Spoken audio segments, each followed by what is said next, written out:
नमस्कार, news 18 special में आपका स्वागत। मैं राहुल ओझा आपके साथ। केरल के वायनाड जिले में सोमवार को हुए भूस्खलन के बाद यहां के 4 गांव पूरी तरह से साफ हो गए। इस प्राकृतिक आपदा के कारण अभी तक 250 से ज्यादा लोगों की मौत हो चुकी है, जबकि बड़ी संख्या में लोगों के घायल होने की भी खबर है और कई लोगों के अभी भी मलबे में दबे होने की आशंका है। अब तक 3000 से ज्यादा लोगों का रेस्क्यू किया गया है। भारी बारिश के बीच कीचड़, चट्टानों और पेड़ों के बड़े बड़े टुकड़ों की वजह से रेस्क्यू ऑपरेशन में मुश्किलों का सामना करना पड़ रहा है। चुरलमाला को मुंडकई के बीच जो पुल ढह गया था, उसे सेना के जवान फिर से बनाने में जुटे हैं ताकि रेस्क्यू ऑपरेशन में तेजी आ सके। उम्मीद है कि आज दोपहर तक चुरलमाला को मुंडकई से जोड़ने वाला 190 फीट का यह पुल बनकर तैयार हो जाएगा। लोकसभा में नेता प्रतिपक्ष राहुल गांधी नई दिल्ली से वायनाड के लिए रवाना हुए हैं। उनके साथ प्रियंका गांधी भी जा रही हैं। दोनों भूस्खलन से प्रभावित परिवारों से मुलाकात करेंगे। पहले दोनों नेता बुधवार को वायनाड जाने वाले थे, लेकिन खराब मौसम की वजह से उन्हें अपना कार्यक्रम स्थगित करना पड़ा। वायनाड से जो तस्वीरें सामने आ रही है वो उस तबाही की कहानी बयां कर रही है। केरल की इस तस्वीर ने पूरे देश को हिलाकर रख दिया है। अभी इतनी ज़्यादा कैजुअलिटीज़ जो कल और परसों थे, उससे एक एक दो करके मिलेंगी, उतने नहीं होनी चाहिए। नहीं, जो इमीडिएट रेस्क्यू जैसे मैंने कहा 1 और 2 दिन और चलेगा। उसके बाद जो डिटेल सर्च है और जो इसकी जो रिकन्स्ट्रक्शन है वो तो काफ़ी लंबे समय तक। फौज यहाँ पर 30 जुलाई दोपहर से यहाँ पर है। ये हमारे लिए काफ़ी मुश्किल काम है, क्योंकि हम लोग अलग अलग जगह से यहाँ पर एयरफोर्स फ्लाइट के थ्रू और गाड़ियों के थ्रू यहाँ पहुँचे हैं। आज के डेट में यहाँ पर 500 से ज़्यादा फौजी यहाँ पर तैनात है, अलग अलग काम में व्यस्त है। सबसे मेन काम यहाँ पर रेस्क्यू ऑपरेशंस में है। उसके लिए तकरीबन 350 फौजी है, जो कन्नूर, कोझिकोड और त्रिवेंद्रम से है। त्रिवेंद्रम से उनको 1 दिन पहले एयरलिफ्ट किया गया था और एयरफोर्स के एयरक्राफ्ट में वो कन्नूर आए और वहाँ से यहाँ आए। इसके अलावा हमारा ब्रिजिंग टीम है, 160 लोग उसमें हैं और 220 फीट का ब्रिज हम बेंगलुरु से लेकर आए हैं और उसको अभी आप देख रहे हैं कि अभी हम कंप्लीट करने जा रहे हैं।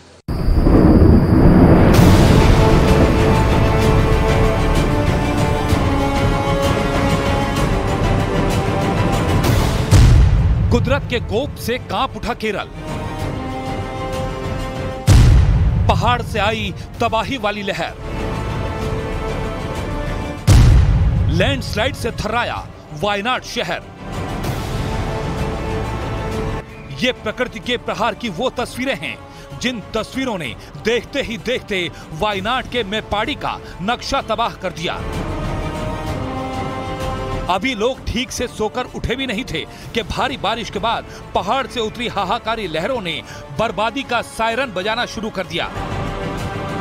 आसमानी आफत की वजह से हुए जबरदस्त लैंडस्लाइड ने कुछ ही घंटों के भीतर सब कुछ तहस नहस कर दिया।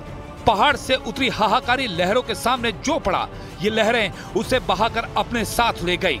Directed the force and NDRF to reach there for immediate this rescue actions. They already moved, and from Kerala and outside Kerala, South India, these all forces are alerted, and I think the NDRF team from other state also moved already, and Air Force might have reached there now, and Navy and Army also reaching there.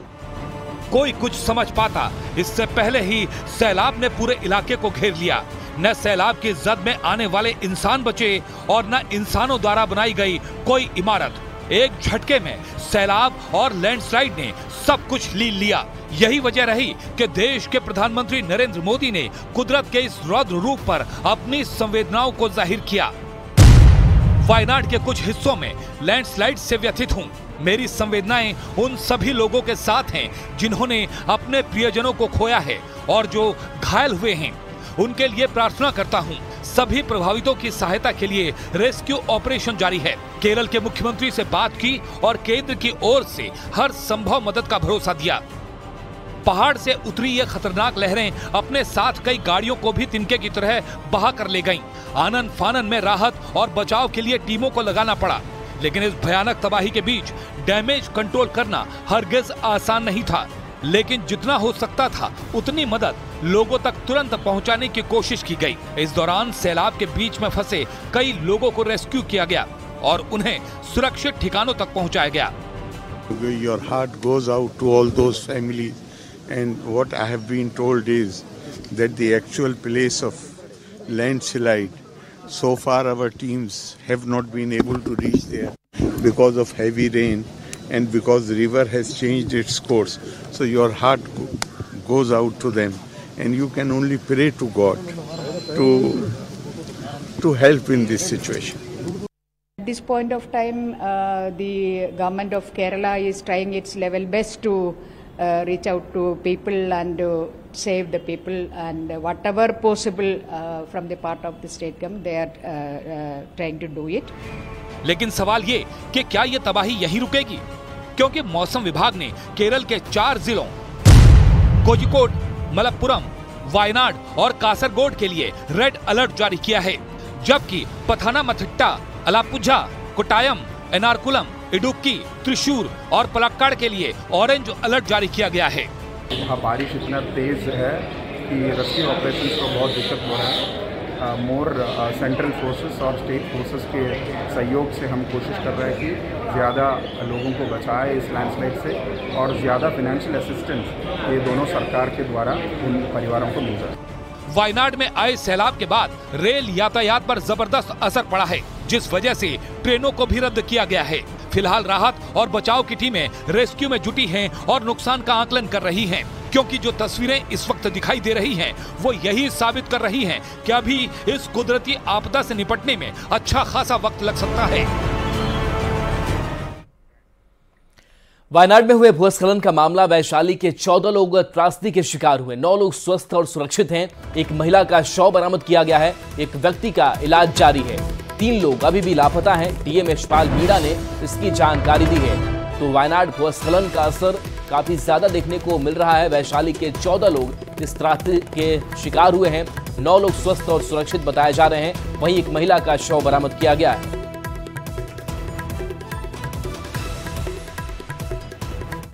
Wayanad में प्राकृतिक आपदा के शिकार हुए वैशाली के एक दंपति में से पत्नी का शव बरामद हो गया है और पति उपेंद्र पासवान 30 घंटे बाद मिले हैं, जिसे गंभीर स्थिति में अस्पताल में भर्ती कराया गया है। उपेंद्र पासवान की पत्नी की मौत से परिवार वालों में कोहराम मच गया है। हालांकि उपेंद्र के जिंदा मिलने से परिवार वालों में थोड़ी राहत है। परिजनों के मुताबिक उपेंद्र पासवान पिछले 20 साल से अपनी पत्नी के साथ केरल में रहते थे, लेकिन कुदरत के कहर ने उपेंद्र की पत्नी की जान ले ली और वो खुद भी जिंदगी और मौत से जूझ रहे हैं।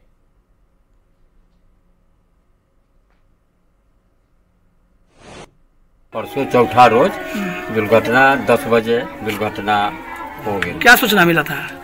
सूचना मिला कि पता नहीं है दहा गया कि कहाँ है, वो पता नहीं मिला। तो वह पता आज मिलल है, पता कि से हाँ ये लाश आज मिलल। किसका? हमारा पुत्र। चाय बागान में रहते थे, वो केरल रहते थे। तो घटना हुआ जो 20-25 साल से मेरा बड़ा भाई रहते थे, भाभी थे, एक भाई थे, एक और भाई थे। वो भी वो सोमवार का घटना हुआ। बहुत वो भाभी अब भैया दोनों आदमी हो गए। तो मेरा भाभी का बॉडी मिला है अभी तुरंत। हिमाचल प्रदेश में बारिश ने तबाही मचाई है। कुल्लू के निरमंड ब्लॉक और मंडी जिले में बादल फटे हैं। बादल फटने से भारी तबाही मची है। बता दें कि कई मकान, स्कूल और अस्पताल क्षतिग्रस्त हो गए हैं। तीनों जगह पर करीब 50 से ज्यादा लोग लापता हो गए हैं। वहीं कई लोगों को सुरक्षित भी बचाया गया है। बादल फटने की घटना के बाद मंडी के सभी स्कूल और शिक्षण संस्थान बंद कर दिए गए हैं और राहत बचाव कार्य जारी है।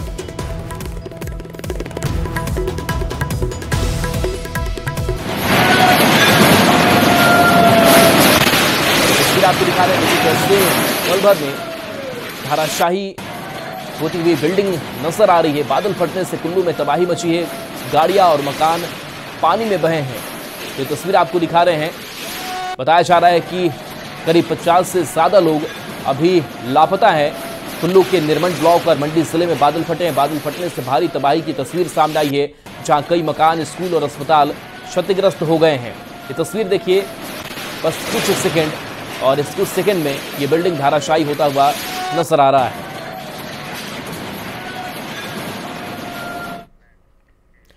दिल्ली के लिए एक बारिश एक बार फिर से आफत बनकर सामने आई है। कल देर शाम से दिल्ली में शुरू हुई बारिश रात भर हुई, जिसके बाद कई इलाके पानी से भर गए। आज सुबह भी बारिश का असर देखने को मिल रहा है। कई इलाकों की सड़कें अभी तक जलमग्न हैं।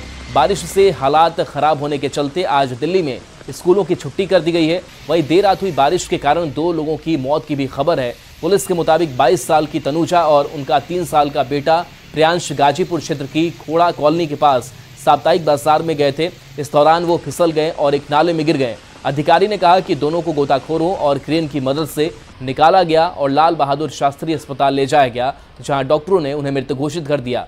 वहीं दिल्ली के दरियागंज इलाके में एक स्कूल की दीवार बारिश के चलते गिर गई। टूटी दीवार के मलबे से आसपास खड़ी कई कारें क्षतिग्रस्त हो गई।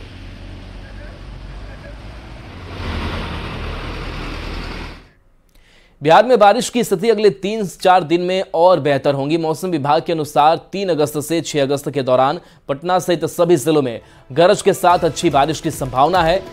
वहीं मौसम विभाग ने ठनका गिरने को लेकर भी चेतावनी जारी की है। जमुई और नवादा जिले के लिए अलर्ट जारी किया गया है। आपदा प्रबंधन विभाग ने लोगों के इस दौरान घर से बाहर नहीं निकलने की अपील की है। बता दें कि कल बिहार में बारिश के बीच ठनका गिरने से 13 लोगों की मौत हुई थी। जहानाबाद में 4, छपरा में 3, नालंदा में 2, रोहतास में 2 और गया औरंगाबाद में 1-1 लोग की मौत हुई है।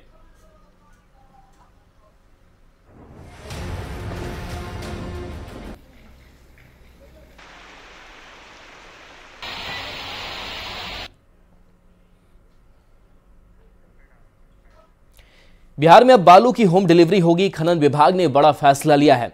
डिप्टी सीएम विजय सिन्हा ने इसकी जानकारी दी। उन्होंने कहा कि बिहार सरकार अब घर बैठे आम जन तक बालू पहुंचवाएगी। जिन्हें बालू की जरूरत है वो मोबाइल से ही ऑर्डर कर बालू की होम डिलीवरी करा सकते हैं। इसके लिए खाने एवं भूतत्व विभाग बालू मित्र पोर्टल विकसित कर रही है। इस पोर्टल में बालू का दाम जारी किया जाएगा।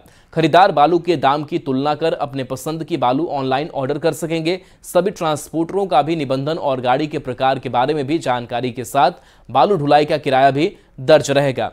बालू का ऑर्डर कंफर्म होते ही मोबाइल पर एसएमएस के माध्यम से जानकारी मिलेगी। एजेंसी के चयन के बाद अगले 2 महीने में पूरी व्यवस्था लागू की जाएगी।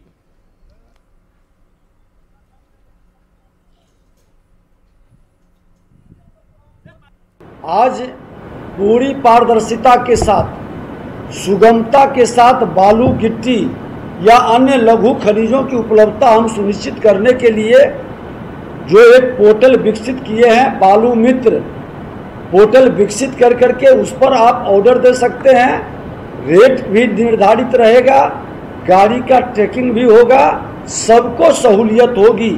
और ये व्यवस्था हम लोग बिहार सरकार द्वारा Bihar state mining corporation limited को प्राधिकृत किया है। बिहार में आज से 1,87,000 सक्षमता पास शिक्षकों की काउंसलिंग हो रही है। पटना जिले के 6,000 शिक्षक अभ्यर्थियों की काउंसलिंग डीआरसीसी कार्यालय में हो रही है। शिक्षा विभाग के तय गाइडलाइंस के मुताबिक सभी की काउंसलिंग हो रही है। इस दौरान थंब इंप्रेशन पर विशेष नजर है। काउंसलिंग के लिए मोबाइल ओटीपी भी जरूरी है। अभ्यर्थियों को 30 मिनट पहले पहुंचने का निर्देश है। 5 स्लॉट में वेरिफिकेशन हो रहा है। ई शिक्षा कोश मोबाइल ऐप के माध्यम से मिले एसएमएस स्लॉट और तिथि के अनुसार आधार कार्ड और रजिस्टर्ड मोबाइल के साथ शिक्षक अभ्यर्थी को काउंसलिंग में उपस्थित होना है। शिक्षकों को निर्धारित स्लॉट में ही काउंसलिंग के लिए पहुंचना है। शिक्षा विभाग की वेबसाइट पर आवेदन संख्या डालकर स्लॉट की टाइमिंग देख सकते हैं। सक्षमता परीक्षा का फॉर्म भरते समय अभ्यर्थी द्वारा जिन प्रमाण पत्रों को अपलोड किया गया है उसी क्रम में सत्यापन के समय कागजात पेश करने को होगा। 6 अगस्त तक चलने वाली इस प्रक्रिया के पहले दिन +2 शिक्षकों और पुस्तकालयाध्यक्षों के दस्तावेजों का सत्यापन शुरू होगा।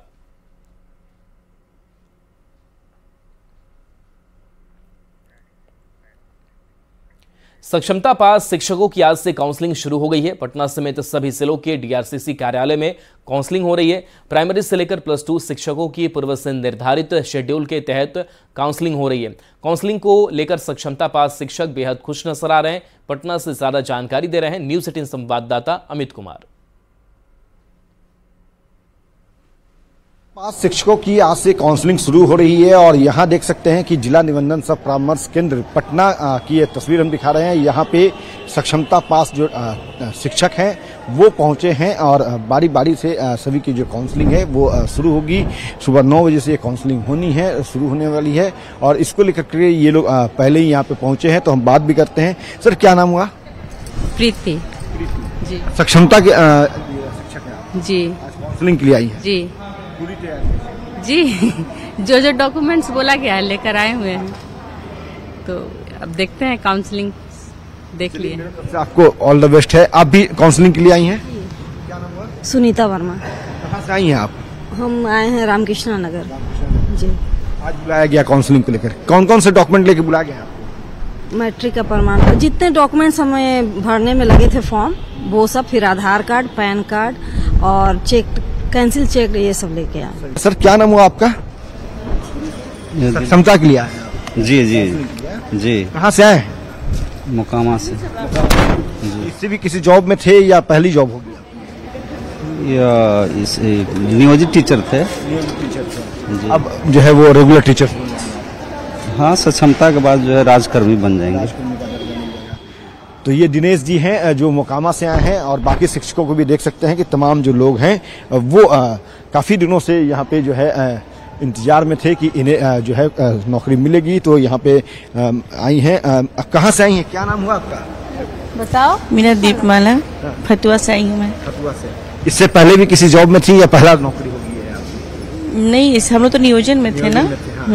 अब जाकर के बस राजकर्मी का दर्जा मिले। ये देखिए, ये तमाम जो लोग हैं वो पूरे डॉक्यूमेंट्स लेकर के आए हैं और अपनी बारी का इंतजार कर रहे हैं कि जैसे ही यहाँ पे काउंसलिंग शुरू हो, ये लोग जो है अपना जाकर के तमाम दस्तावेज जो है वो काउंसलिंग के दौरान रखेंगे, जो मांगा जाएगा। और बताते चले कि ये काउंसलिंग जो है सक्षमता पास शिक्षकों की जो काउंसलिंग है वो सभी जिलों के डीआरसीसी कार्यालय में आज हो रही है।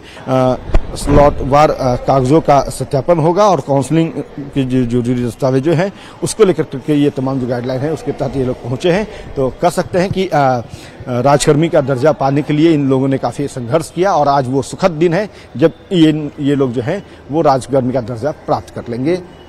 कैमरा पर्सन अमित के साथ अमित कुमार, न्यूज़ 18 पटना। भोजपुर जिले में भी सक्षमता परीक्षा पास शिक्षकों की काउंसलिंग शुरू हो गई है। जिला निबंधन सह परामर्श केंद्र में काउंसलिंग सेंटर बनाया गया है। हर स्लॉट में 30 शिक्षकों की काउंसलिंग हो रही है। आज कुल 150 अभ्यर्थियों की काउंसलिंग शुरू होगी। वहीं शिक्षक अभ्यर्थियों का कहना है कि पोस्टिंग को लेकर सरकार की तरफ से स्पष्ट दिशा निर्देश नहीं आया है। सरकार कहती कुछ और है और करती कुछ और है। तो 5 स्लॉट में वेरिफिकेशन किया जा रहा है। आज से काउंसलिंग शुरू हो गई है और टाइम स्लॉट के अनुसार ही काउंसलिंग हो रही है और स्लॉट के अनुसार ही शिक्षक जो है वो पहुंच रहे हैं, अपनी काउंसलिंग करा रहे हैं। सक्षमता पास जो शिक्षक है उनकी काउंसलिंग हो रही है।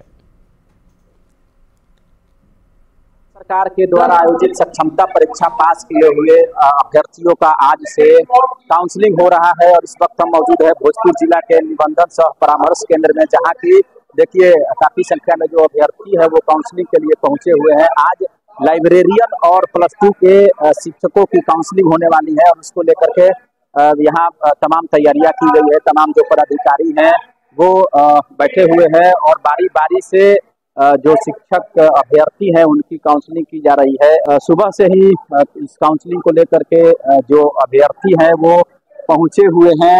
हम उनसे बातचीत करेंगे और जानने का प्रयास करेंगे जो शिक्षक अभ्यर्थी है वो यहाँ काउंसलिंग में पहुंचे हुए हैं। आप लोग पहले से शिक्षक थे या फिर काउंसलिंग हुआ है तो क्या लगता है मिलेगा मनचाहा आप लोग को? मनचाहा तो नहीं मिल रहा है क्योंकि हम लोग पटना के हैं और आरा में मिल रहे हैं। प्रॉब्लम तो जाने आने का समस्या है। तो महिलाओं के लिए तो सरकार ने कहा है कि इस बार विशेष करने के लिए तो सरकार बहुत कुछ काम कर रहा है। आपने पास किया, अब लगता है कि काउंसलिंग करा के फिर अब तो पदस्थापन की बारी, अब ट्रांसफर होगा आप लोग का। सर थोड़ा असमंजस की स्थिति लग रही है क्योंकि कहाँ देगा पोस्टिंग अभी क्लियर नहीं है। बयानबाजी तो बहुत हो रहा है मगर फाइनल ड्राफ्टिंग अभी तक नहीं है। नियोजन में भी जब हम लोग थे तो 5 साल से ट्रांसफर की बात हो रही थी, सॉफ्टवेयर की बात हो रही थी, मगर ऐसा कुछ नहीं। तो मुझे लगता है कि 60-70% लोग अभी अगर एक्टिव ट्रांसफर में आ जाएंगे तो उससे भी मुझे तैयार है कहीं भी नौकरी करने के लिए। अब सरकारी नौकरी करनी है तो करनी ही पड़ेगी और सरकार जहाँ भेजेगी वहाँ पे जाना ही पड़ेगा। देख रहे हैं हमारे पास जैसे ही लोग आ रहा है स्लॉट के अनुसार 5 स्लॉट बनाया गया है और हर स्लॉट में 6 आदमी है, यानी हमारे 5 काउंटर है तो एक काउंटर पर 30 आदमी हुआ, यानी टोटल आज 150 लोगों को हम लोग बुलाए हुए हैं। जैसे ही कोई एंट्री करता है उसको ऑनलाइन हम लोग एंट्री कराते हैं। तो बिल्कुल देखिए, जिला शिक्षा पदाधिकारी महोदय ने कहा है कि सारी तैयारियां पूरी कर ली गई है और हर स्लॉट एक स्लॉट में 30 अभ्यर्थियों का काउंसलिंग किया जा रहा है। आज कुल 150 अभ्यर्थियों की काउंसलिंग की जाएगी और इसके लिए तमाम तैयारियां पूरी की जा चुकी हैं। चंदन कुमार, न्यूज 18 भोजपुर। देश में बाबुओं की जरूरत नहीं बल्कि देश को वैज्ञानिक, डॉक्टर और इंजीनियर की जरूरत है, यह कहना है शिक्षा विभाग के अपर मुख्य सचिव एस सिद्धार्थ का। वे बीआईटी पटना में नेशनल स्पेस डे पर आयोजित कार्यक्रम में शामिल थे। उन्होंने कहा कि हम लोग साइंस एंड टेक्नोलॉजी में खास मुकाम पर पहुंच चुके हैं। उन्होंने बिहारी छात्रों की जमकर तारीफ की और कहा कि बिहार के बच्चों की गणित में किसी अन्य राज्य के बच्चों की तुलना में अधिक क्षमता है। बिहार के बच्चे एस्ट्रोनॉमी और स्पेस साइंस के भविष्य हैं। उन्होंने साइंटिस्ट नहीं बनने पर अफसोस जताया, लेकिन कहा कि आज इतनी क्षमता है कि आकाश में हवाई जहाज उड़ा लेता हूं। है सब सपना, एक ही सपना देखता है कि आईएएस बनेंगे, आईपीएस बनेंगे।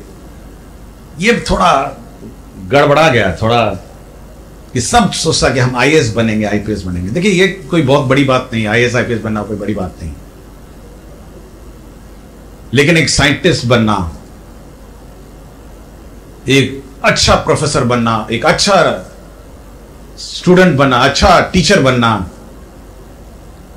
अच्छा इंजीनियर बनना, यह आपकी भावना होनी चाहिए और यह आपके दिमाग बनना चाहिए। यह आईएएस बनना और आईपीएस बनना और ये सरकारी बाबू बनने का थोड़ा जो कभी कभी हो जाता ना माता पिताओं में और समाज में, यह थोड़ा भूत उतारने की जरूरत है। आप अच्छा साइंटिस्ट बनिए ना, आप अच्छा इंजीनियर बनिए। समाज को उनकी जरूरत है, समाज को आज के दिन में साइंटिस्ट की जरूरत है, अच्छे इंजीनियर्स की जरूरत है, अच्छे डॉक्टर्स की जरूरत है। गुमला में सरकार की योजना में जमकर धांधली हो रही है। मामला डुमरी प्रखंड के जयरागी पंचायत का है, जहां पंचायत की मुखिया रेखा मिंज पर ग्रामीणों ने आरोप लगाया कि वो सरकार की महत्वाकांक्षी योजना अबू आवास का लाभ अपने परिवार को और गांव के ऐसे लोगों को दे रही है जो योजना के लिए योग्य भी नहीं है। आरोप है कि गरीब जो सालों से कच्चे मकानों में रह रहे हैं, उन्हें आवेदन देने के बाद भी योजना का लाभ नहीं मिल रहा है। उल्टा कोऑर्डिनेटर गरीब ग्रामीणों से 20,000 रिश्वत की मांग करते हैं। ऐसे में गुस्साए लोगों ने मुखिया के खिलाफ मोर्चा खोल दिया है और महिलाओं ने डुंगरी वीडियो उमेश कुमार से मिलकर जांच करने की मांग की है।